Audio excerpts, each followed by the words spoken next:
بسم اللہ الرحمن الرحیم اللہم صلی وسلم وبارک علی سیدنا و مولانا محمد وعلی آلہ و اصحابہ وبارک وسلم۔ اللہ تبارک و تعالیٰ قرآن پاک میں ارشاد فرماتا ہے وَهَذَا كِتَابٌ أَنزَلْنَاهُ مُبَارَكٌ فَاتَّبِعُوهُ وَاتَّقُوا لَعَلَّكُمْ تُرْحَمُونَ، اور ہم نے نازل کی یہ قرآن یعنی یہ کتاب جو برکت والی ہے، اور اس کی تم پیروی کرو اور پرہیزگاری اختیار کرو تاکہ تم پر رحم کیا جائے۔ سید عالم سیدنا محمد مصطفیٰ صلی اللہ تعالیٰ علیہ وآلہ وسلم بروایت حضرت عثمان غنی رضی اللہ تعالیٰ عنہ آپ ارشاد فرماتے ہیں کہ سب سے بہتر انسان وہ ہے جو قرآن پاک کی تعلیم حاصل کرنے اور سکھانے میں لگ جائے۔ اور مسلم شریف کی حدیث مبارکہ ہے کہ نبی محترم صلی اللہ تعالیٰ علیہ وآلہ وسلم ارشاد فرماتے ہیں کہ جو شخص قرآن پاک پڑھتا ہے اس کے لیے کل بروز قیامت قرآن پاک جو ہے وہ شفیع ہو کر آئے گا، یعنی اس کی شفاعت کرے گا۔ ایک اور حدیث مبارکہ آپ علیہ الصلاۃ والسلام ارشاد فرماتے ہیں کہ بے شک دلوں میں بھی زنگ لگ جاتا ہے، اور دلوں کے زنگ کرنے کے حوالے سے صحابہ نے عرض کیا یا رسول اللہ صلی اللہ تعالیٰ علیہ وآلہ وسلم، کیا ایسی چیز ہے جو دلوں کے زنگ کو دور کرنے والی ہے؟ تو رسول اللہ صلی اللہ تعالیٰ علیہ وآلہ وسلم نے ارشاد فرمایا کثرت کے ساتھ موت کو یاد کرنا اور قرآن پاک کی تلاوت کرنا۔ ایک اور حدیث مبارکہ میں ہے کہ اللہ تبارک و تعالیٰ جس کے ساتھ بھلائی کا ارادہ فرما لیتا ہے اس کو دین کی سمجھ عطا کرتا ہے، اور دین کی جو سب سے بڑی سمجھ ہے وہ یہی ہے کہ قرآن کے ساتھ ابتدا کی جائے۔ تو اللہ تبارک و تعالیٰ کا احسان عظیم ہے کہ جن جن لوگوں کو اللہ تعالیٰ نے قرآن پاک کے ساتھ محبت عطا کی۔ طبرانی کی مجھے یہاں پر ایک روایت یاد آ گئی۔ طبرانی میں ایک پیمانہ لکھا ہوا ہے، تحریر ہوا ہے، وہاں پہ صاحب طبرانی ارشاد فرماتے ہیں کہ اگر انسان کو یہ دیکھنا ہو کہ اس کی اللہ اور اس کے رسول صلی اللہ تعالیٰ علیہ وآلہ وسلم کے ساتھ محبت کا کیا سٹینڈرڈ ہے، کیا تعلق ہے، تو وہ یہ دیکھ لے کہ اس کی قرآن پاک کے ساتھ محبت کس قدر ہے۔ تو جو بھی افراد قرآن پاک کے حوالے سے خدمت سر انجام دے رہے ہیں اس کے لیے فریضہ، چاہے وہ پڑھنے کی صورت میں ہے یا آگے لوگوں تک پہنچانے کی صورت میں ہے، وہ ایک عظیم مشن میں ہے۔ وہ اللہ اور اس کے رسول صلی اللہ تعالیٰ علیہ وآلہ وسلم کے ان سپاہیوں میں ہیں جن کو انبیاء کا فریضہ سونپا گیا، جن کو نبیوں کو جو کام سونپا گیا وہی فریضہ وہ ان کے نائب کی صورت میں اس دنیا میں سر انجام دے رہے ہیں۔ ہمارے لیے بہت ہی زیادہ اعزاز کی بات ہے کہ پیر محسن منور نقوی دامت برکاتہم العالیہ، اللہ تعالیٰ آپ کے علم، عمر، مال، جان میں برکت عطا فرمائے۔ آپ جو خدمت قرآن پاک کے حوالے سے تفسیر محسن، بہت ہی یہ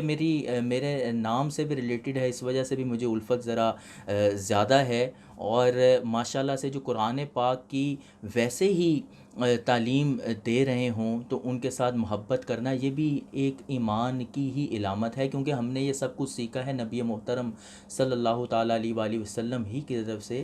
نہ صرف یہ اللہ تبارک و تعالیٰ کے حکم کے اوپر عمل کرنا ہے بلکہ یہ سنت رسول صلی اللہ تعالیٰ علیہ وآلہ وسلم ہے کہ سب سے پہلے مفسر رسول اللہ صلی اللہ تعالیٰ علیہ وآلہ وسلم ہے، اس کے بعد مولا علی شیر خدا بھی مفسر ہیں، حضرت عثمان غنی رضی اللہ تعالیٰ عنہ مفسر ہیں، حضرت عبداللہ بن عباس رضی اللہ تعالیٰ عنہما مفسر ہیں، حضرت عبداللہ بن عاص رضی اللہ تعالیٰ عنہما یہ بھی مفسر ہیں، اور کئی تابعین جن میں سب سے پہلے جو واقعہ کربلا، چونکہ بھی ہم محرم الحرام کے ایام میں اپنی اس ریکارڈنگ کو سر انجام دے رہے ہیں،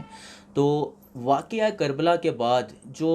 مدینہ کے فقہا ہیں ان میں سر فہرست امام زین العابدین ہیں، جنہوں نے سیاست سے بالکل الگ ہو کے، جن سے اس وقت کے خلیفہ بھی خوف زدہ رہا کرتے تھے کہ کہیں ان کی درس و تدریس کی بنا پر لوگ مجھے خلیفہ تسلیم کرنے سے انکار نہ کرنے، تو پوری دنیا سے لوگ ان کے پاس آیا کرتے تھے۔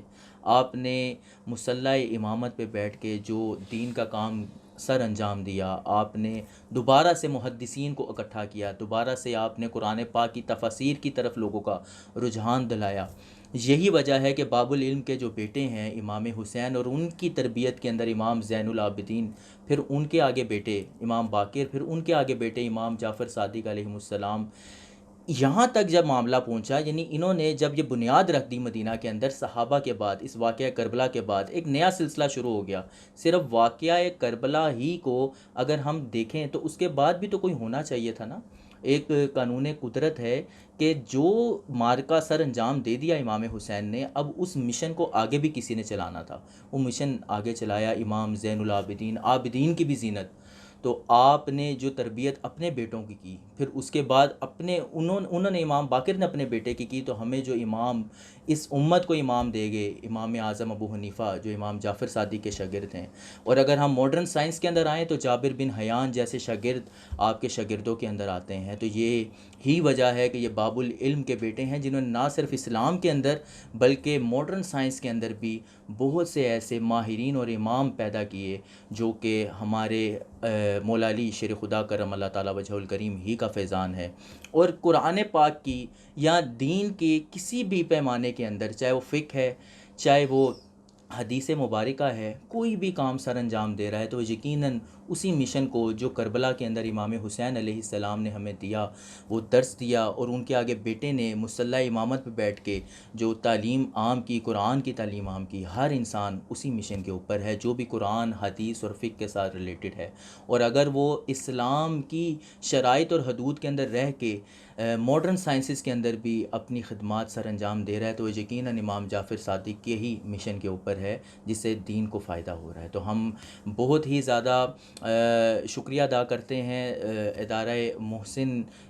محسنیہ کی جو ٹیم ہے یہاں پہ تشریف لائی، انہوں نے مجھے عزت بخشی، اور ہم بہت ہی زیادہ اللہ کے احسان مند ہیں کہ انہوں نے ہمارے ملک پاکستان کے اندر پیر محسن منور دامت برکاتہم العالیہ کی صورت میں ایک ایسا علم کا فیضان جاری کرنے والی شخصیت عطا کی جو نہ صرف ملک پاکستان بلکہ دین اسلام کے لیے بھی اعزاز کا باعث ہے۔ اللہ تعالیٰ ان کے علم، عمر، مال، جان، آبرو میں حفاظت اور اس میں برکت عطا فرمائے۔ ان کے بیٹے صاحبزادہ احمد محسن صاحب، اللہ تعالیٰ ان کے بھی علم میں جو انگلش میں اس کو ٹرانسلیٹ کر کے گلوبلی اس تفسیر کو پہنچانے میں مدد کر رہے ہیں اپنے والد کی، اللہ تعالیٰ ان کے اس مدد کو قبول فرمائے اور ان کے علم کے فیضان سے ساری دنیا کو منور فرمائے۔ جزاک اللہ۔ السلام علیکم۔